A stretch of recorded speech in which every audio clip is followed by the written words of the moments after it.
Company flesh out అయిపోతే మార్కెట్లో మనం కూడా ఫ్లెష్ అవుట్ అయిపోతాం. రియల్ ఎస్టేట్లో ఒక ప్లాట్ అమ్మాలి అంటే ఎటువంటి లీగల్ డాక్యుమెంట్స్ మీరు తీసుకోవాలి స్పెషల్? ఇంత రిటర్న్స్ వస్తున్నా కూడా ప్రతి కస్టమర్ భయపడుతున్నారు. ప్లాట్ కొనే వాళ్ళు ఎటువంటి జాగ్రత్తలు తీసుకోవాలి? 40 ఎకరాలు లేఅవుట్ చూపించి 400 ఎకరాలు అమ్మిన వాళ్ళని చూసి ఈ ఫీల్డ్లో ఏమవుతుందంటే ఎక్స్పర్ట్స్ని అడిగారు, ఇంటి పక్కన వాళ్ళని అడుగుతారు.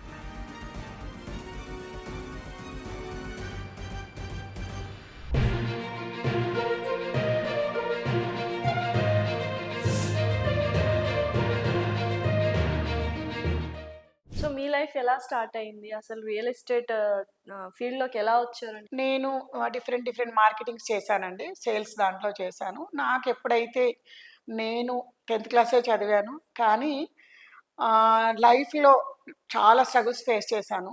ఇంత స్ట్రగుల్స్ నేను ఫేస్ చేస్తున్నాను. మా తాతగారు అంతే, నాన్నగారు అంతే, నేను ఇలాగే.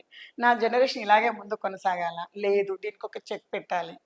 దీనికి చెక్ పెట్టాలి అంటే నేను ఎలాంటి వర్క్ చేయాలి అనే దాని దగ్గర స్టార్ట్ అయిందండి నా జర్నీ. స్టార్ట్ అయ్యి మార్కెటింగ్ చేసుకుంటూ వెళ్తూ ఉంటే నేను ఒక లిస్టు తయారు చేసుకున్నాను అనమాట. ఈ క్వాలిటీస్ ఉన్న కంపెనీలో నేను వర్క్ చేయగలిగితే నేను అనుకున్నట్టుగా కోట్ల రూపాయలు సంపాదించవచ్చు. నెక్స్ట్ జనరేషన్ డబ్బుల కోసమే సంపాదించకుండా వాళ్ళ ప్రొఫెషనల్గా వర్క్ చేసుకుంటూ వాళ్ళు కూడా కొంతమందికి ఒక లైఫ్ ఇవ్వగలిగిన వాళ్ళగా తీర్చిదిద్దాలనేది నా ఏముండేదండి. అట్లా నాకు మార్కెటింగ్లో నా ఎక్స్పీరియన్స్ నేర్పించినవి ఏంటి అంటే కంపెనీ లాంగ్ టర్మ్ ఉండాలి అనేది ఒకటి ఆలోచన. ఇప్పుడు మేము చేసిన కంపెనీ 17 years నుంచి రన్ అవుతుంది. అందులో మల్టీ వెంచర్స్, ప్రోడక్ట్ అవైలబిలిటీస్ ఎక్కువ ఉండాలి అనేది ఒకటి నేను వెతికాను. అందులో మనకి దగ్గర 7-8 వేల ప్లాట్లు వేకెన్సీ పొజిషన్ ఉంటుంది. అక్కడి నుంచి నెక్స్ట్ వచ్చేసి ఎంత డబ్బులైనా ఇవ్వగలగాలి కంపెనీ. ఒక్కొక్క దగ్గర 5-6 లక్షలు డ్రా చేసేది ఉంటే 5-6 సార్లు తిప్పుతారు. ఒక్క దగ్గర 50 సార్లు తిప్పిన కంపెనీలు ఉన్నాయి. అట్లా కాకుండా సింగిల్ టేక్ యాప్లో రిక్వెస్ట్ పెడితే అకౌంట్కి వచ్చేస్తాయి మాకు ఎన్ని డబ్బులైనా. అలా డబ్బులు ఇవ్వగలిగి ఉండాలి. కంపెనీ అప్డేటెడ్ లేకపోతే కంపెనీ ఫ్లెష్ అవుట్ అయిపోతే మార్కెట్లో మనం కూడా ఫ్లెష్ అవుట్ అయిపోతాం. అట్లా కాకుండా అప్డేటెడ్ ఉండాలి కంపెనీ అని ఆలోచిస్తుంటాము. ఈ కంపెనీ లాస్ట్ 17 years నుంచి రన్ అవుతూ ఈ రోజు కూడా ఇండియాలో టాప్ కంపెనీగా ఉండి 10 years అడ్వాన్స్ టెక్నాలజీతో వర్క్ చేస్తుంటారు. నాకు చాలా హ్యాపీ అనిపిస్తుంది ఇందులో వర్క్ చేయడం. ఎట్లని టీం వర్క్ ఉండాలన్నమాట. అంటే మనం ఒక్కరిమే 8 గంటలు 10 గంటలు మాత్రమే పని చేయగలుగుతాం. అదే ఒక టీంని ప్రతి ఒక్కరికి ఇవాళ ఒక రోజులో 1-2 గంటలో చేసుకునే ఆప్షన్స్ ఇస్తూ టైం లైన్స్ లేకోకుండా ఆపర్చునిటీ ఇవ్వాలి. అలాంటి ఆపర్చునిటీ ఈ కంపెనీలో ఉంది కాబట్టి మన తరపున ఎంత మెంబర్స్ అయినా ఇన్వాల్వ్ చేయడానికి ప్రతి ఒక్కరికి ఆప్షన్ ఉంది. అట్లా కొన్ని 100-1000 మంది మన టీంలో వర్క్ చేస్తున్నప్పుడు ఆ టైం అవర్స్ మనకు కూడా కలిసి వస్తే కోట్లు సంపాదించవచ్చు. లీగల్గా ఉండాలి, క్లియర్గా ఉండాలి, ఎథికల్గా ఉండాలి. లేడీస్ని కూడా ప్రౌడ్గా మేము పలానా కంపెనీలో వర్క్ చేస్తున్నాం అన్నట్టుగా చెప్పుకోగలిగిన కల్చర్ ఉన్న కంపెనీలో ఉండాలి. అట్లా నేను ఆలోచించేదాన్ని. నేను ఈ కంపెనీలో ఒక మీటింగ్లో అటెండ్ అవుతే నాకు ఇవన్నీ క్లారిటీ వచ్చాయండి. చాలా హ్యాపీ అనిపించింది. ఈ 11 years లైఫ్ కూడా నేను అనుకున్నట్టు ఇందులో కోట్ల రూపాయలు సంపాదించాను. మంత్లీ 5-6 lakhs డ్రా చేస్తూ చాలా హ్యాపీగా నాతో పాటు కొన్ని 100 మందికి ఈ ఆప్షన్ అవకాశాన్ని ఇవ్వగలిగాము. సో రియల్ ఎస్టేట్లో ఒక ప్లాట్ అమ్మాలి అంటే ఎటువంటి లీగల్ డాక్యుమెంట్స్ కావచ్చు, ఎటువంటి జాగ్రత్తలు కావచ్చు మీరు తీసుకోవాలి స్పెషల్? ఇందులోని ఇన్వెస్ట్మెంట్స్లో వెళ్ళేసరికి సిటీ అవుట్స్కట్స్లో ప్లాట్స్ ఉంటాయి మేజర్గా. అవుట్స్కట్స్లో ఉన్నప్పుడు ఏంటంటే ప్రతి కస్టమర్ ఇంత రిటర్న్స్ వస్తున్నా కూడా ప్రతి కస్టమర్ భయపడుతున్నారు. పెట్టాలి అని అంటే ఆలోచిస్తున్నారు. అంత హైయెస్ట్ రిటర్న్స్ వచ్చే దగ్గర ఎందుకు కస్టమర్స్ ఆలోచిస్తున్నారు అని కంపెనీ ఆలోచన చేసి సర్వే చేసి ఇంత పెద్ద ఇండస్ట్రీ ఒక మనిషి లైఫ్ స్టైల్ ఒక ఇన్వెస్ట్మెంట్ మార్చగలిగిన ఇన్వెస్ట్మెంట్స్ ఎందుకు ఆలోచిస్తున్నారని కంపెనీ ఆలోచించండి. ఈ కంపెనీ ప్లాన్ చేసిన విధానం నాకు చాలా బాగా నచ్చిందండి. ఏంటంటే ఒక సెక్యూరిటీ 24/7 సెక్యూరిటీ ఉంటుంది. మనకి మెయింటెనెన్స్ నీట్గా పెడతారు. ప్లాటు టైటిల్ 1955 నుంచి వెరిఫై చేసి తీసుకుంటారు టైటిల్. మళ్ళీ క్లియర్ డాక్యుమెంటేషన్ ఇప్పుడున్న గవర్నమెంట్ అకార్డింగ్ అప్రూవల్స్ ప్రకారం. సిటీ అవుట్స్కట్స్లోకి వెళ్తే రేరా అండ్ డిటిసిపి చాలా ఇంపార్టెంట్ అయిపోయింది. ఆ అప్రూవల్స్ ఉన్న లేఅవుట్స్ ఇస్తూ ప్లస్ గ్రోత్ క్యారిడార్లను సెలెక్ట్ చేయడం. అంటే మనకు ఈ ఏరియా గ్రోత్ వస్తుంది అనడానికి కొన్ని రకాలు ఉంటుందన్నమాట. ఏంటంటే పాపులేటెడ్ ఏరియా దగ్గర ఉండాలి. ప్లస్ ఇండస్ట్రియస్ కారిడార్‌కి దగ్గరగా ఉంటే గ్రోత్ ఉంటుంది. హైవేస్ నియర్ బై ఉండాలి. అట్లనే ఎడ్యుకేషనల్‌గా పిల్లల్ని అక్కడ చదివించుకోవడానికి అవకాశాలు ఉండాలి. ఇలాంటి ఏరియాలని సెలెక్ట్ చేసుకోవడము.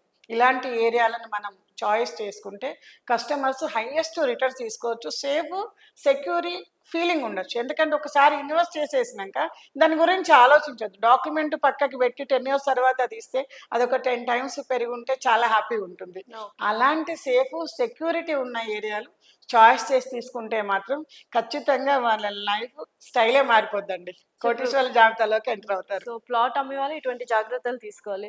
ప్లాట్ కొనేవాళ్ళు ఎటువంటి జాగ్రత్తలు తీసుకోవాలి? ఎటువంటి లీగల్ డాక్యుమెంట్స్ సెట్ కొనే చేసుకోవాలి? వాళ్ళే ఇప్పుడు మనం మాట్లాడుకున్నది. హ్మ్. ఆల్మోస్ట్ ఏంటంటే సేమ్ ఉంటుందన్నమాట. ఏంటంటే అప్రూవల్స్ ప్రకారం తీసుకోవాలి, గ్రోత్ క్యారిడార్‌లలో తీసుకోవాలి, సేఫ్టీ, సెక్యూరిటీ ఉన్న దాంట్లో తీసుకోవాలి. ఓకే. మనకి డాక్యుమెంట్స్ అంటే మనకు సేల్ డీడు, దాంతో పాటు ఈసీ ఇస్తారు.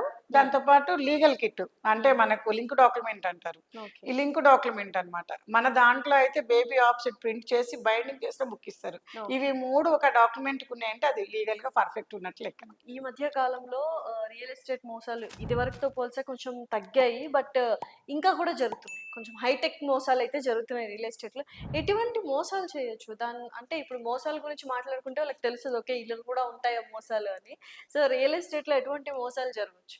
రియల్ ఎస్టేట్‌లో అండి నేను చూసిన కొన్ని కంపెనీస్‌లో ఇన్‌స్టాల్‌మెంట్ బేస్ అంటుంటారు. హ్మ్. ఇన్‌స్టాల్‌మెంట్ బేస్‌లో 40 ఎకరాలు లేఅవుట్ చూపించి 400 ప్లాట్లు 400 ఎకరాలు అమ్మిన వాళ్ళని నేను చూసాను. అక్కడ ఒక 1 ఇయర్ నేను అడ్మినిస్ట్రేషన్‌లో జాబ్ చేస్తా. జాబ్ చేయలేక బయటకొచ్చేసాను నేను. హ్మ్. అలాంటి ఏంటి అంటే మనకిప్పుడు కళ్ళ ముందు ప్లాట్ చూయించరు. ప్లాట్ లొకేట్ చేయడానికి అవకాశం ఉండదు. ఓకే.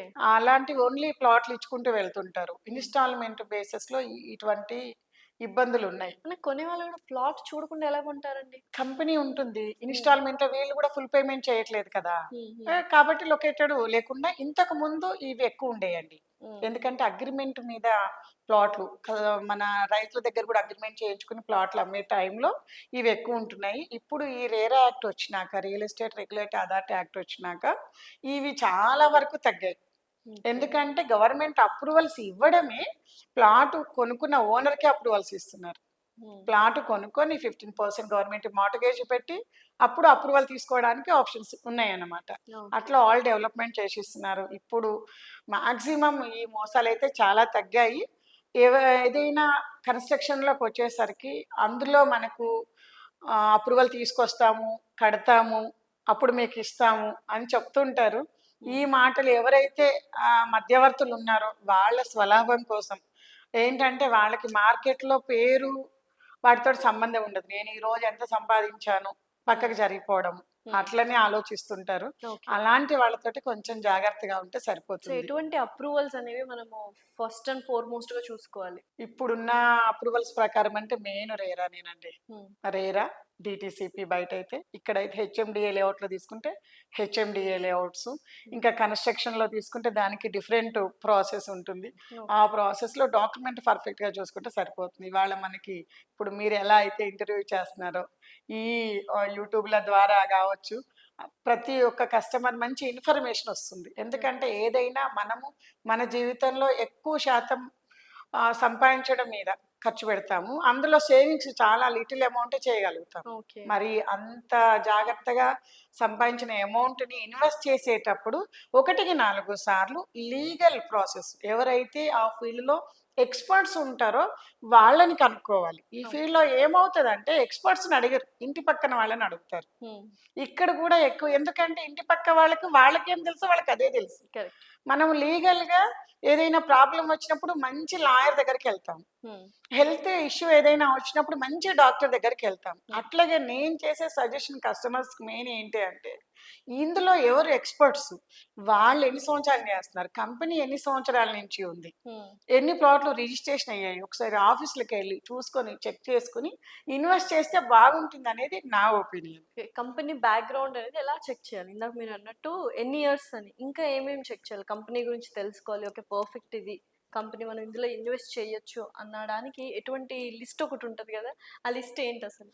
కంపెనీ ఎన్ని సంవత్సరాల నుంచి ఉంది, ఓకే. ఎన్ని ప్లాట్లు అమ్మింది, హ్మ్.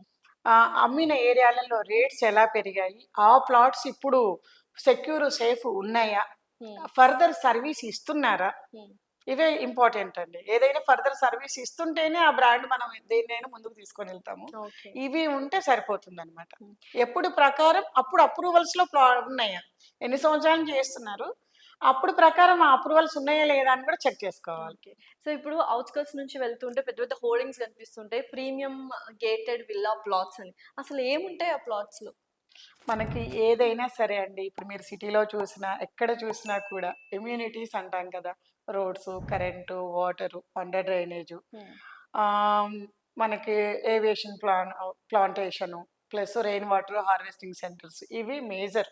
మనం ఎక్కడ చూసినా ఇంతకన్నా ఏముండవు. వాళ్ళ వాళ్ళ బ్రాండ్ ప్రకారము వాళ్ళు ఆ హోర్డింగ్స్ పెట్టుకుంటూ ఉంటారు అంతే. ఓకే.